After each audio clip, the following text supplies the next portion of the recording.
छौरी या बड़ी होली में हम दूनू गाल रंग बौगे गे छौरी या बड़ी होली में हम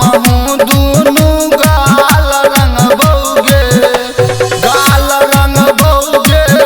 दूनू गाल रंग बौगे तो गायक बलौरा के सया दब दूनू गाल रंग बौगे गे छौरी या बड़ी होली में हम दूनू गाल रंग बौगे।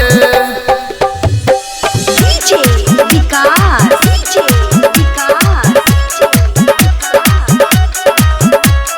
मटियार कला सीतामढ़ी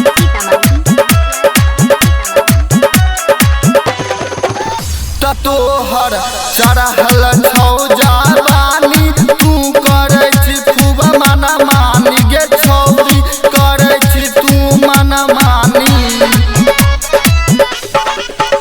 तोहर चढ़ल छौ जवानी तू करे छी खूब मन मानी गे छौरी करे छी तू मन मानी तैले फागुन के महीनामा दूनू गाल रंग बौगे गे छौरी या बड़ी होली में हम दूनू गाल रंग बौगे। डीजे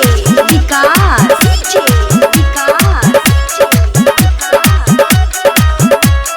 मटियार कला सीतामढ़ी